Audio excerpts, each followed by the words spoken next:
Hey everybody, welcome back to the My Bourbon Journey Whiskey Review channel. My name is Scott. If you're already a supporter and subscriber of my channel, thank you so much for your support.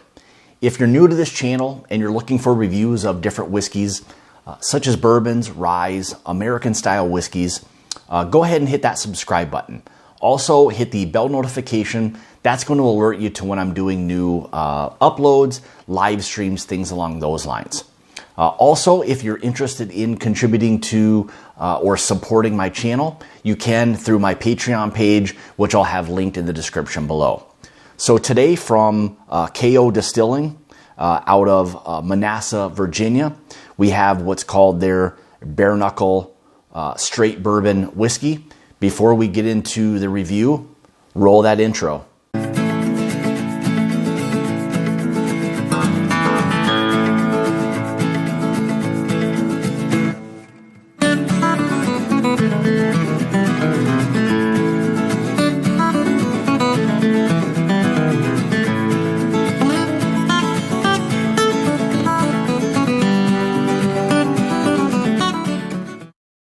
So again, from KO Distilling out of Manassas, Virginia, we have what's called their Bare Knuckle Straight Bourbon Whiskey.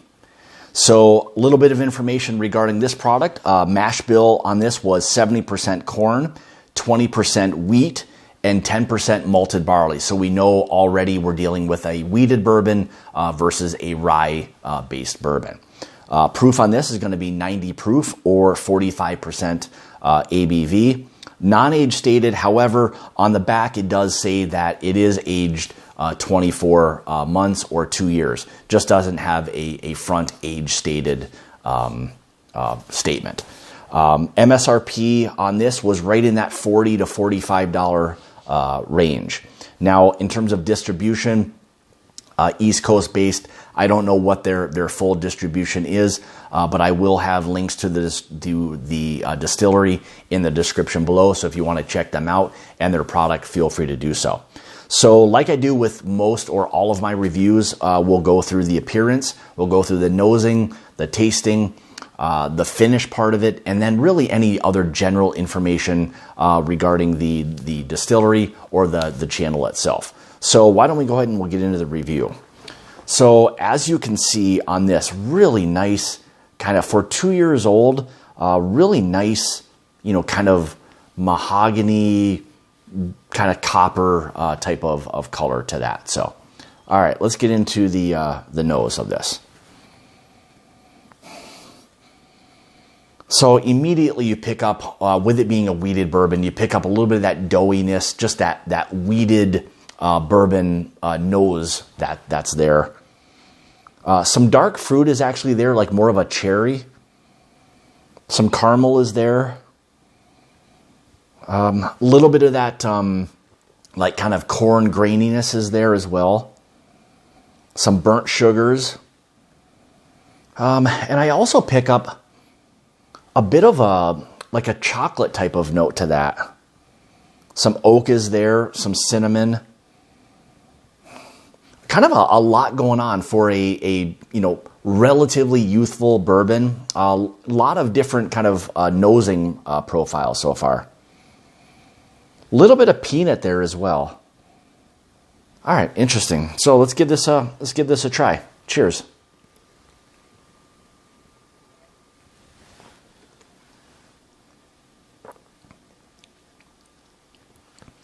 So like always, generally speaking, you never really want to judge anything off of that first sip. Take another, second or third. Allow it to kind of coat the palate. Kind of prepare yourself for really what it is you're kind of tasting. Because that first sip, even at only 90 proof, it can still be a bit of a shock. So you want to give that another, second or third or fourth sip to kind of really judge or see, what the profile is going to be of that. So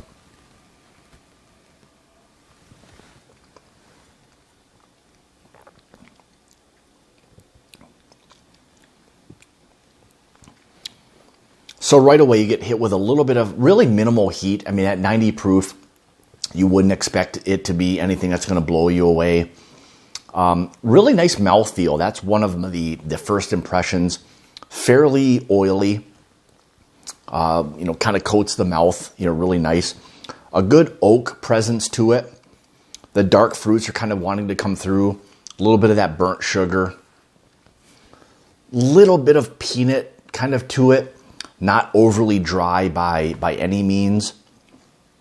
Little bit of, again, that peanut or nuttiness to it. That cherry profile is really starting to kind of come through as the finish really starts to kind of develop. You get that cherry note on probably the mid to the back of the palate. Kind of, it really becomes fairly predominant.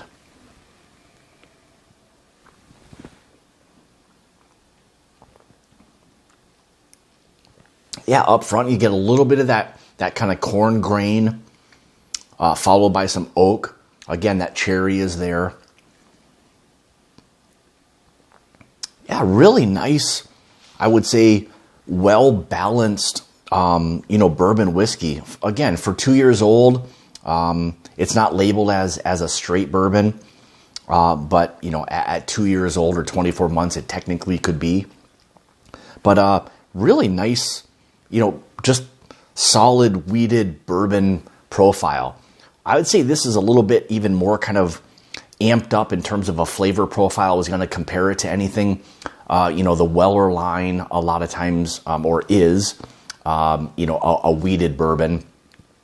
And I would say this is probably a step up from the Weller Reserve, just in terms of the notes that I'm getting. It's a little bit more amped up, a little more of the kind of dark fruits that are there. It's still kind of soft, a little bit doughy. That oak is there. Yeah, really nice, well put together, bourbon whiskey.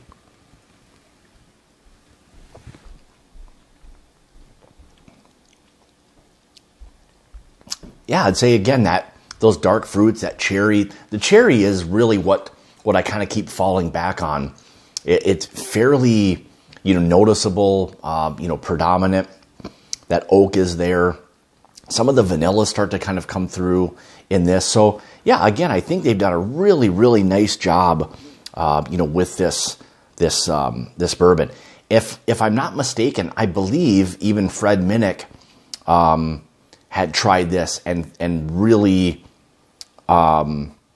really enjoyed it as well. So again, if I can find some link to that, I will have that linked, below as well. But fantastic. I think they've even won some awards with this as well. But again, I think it's a really nice, solid, straightforward, easy drinking, 90 proof, bourbon whiskey. So this is something I'd be very intrigued to see as it begins to age a little bit more, what the profile really kind of becomes. I don't know how long they're planning to, continue to age things or anything like that, but it'll be something I'll really kind of keep my eye on and maybe continue to keep in touch with them just to kind of see how this product really develops. So, but yeah, finish wise, I'd say on this, probably on the medium side, at best. Still leaves you with a little bit of that cherry sweetness with some oak there. But again, really nice, just, well put together, bourbon. So, KO Distilling out of Manassas, Virginia. This is their bare knuckle straight bourbon whiskey. So with that being said, subscribe, leave some comments. I'm always interested to know, if this is something that you've had or, if you're looking for, anything along those lines. I love the interaction part of all of this. So, again, if you want to support the channel, you can through my Patreon page. I'll have that link in the description below as well. So like I say, it's about the journey and not the destination. Cheers.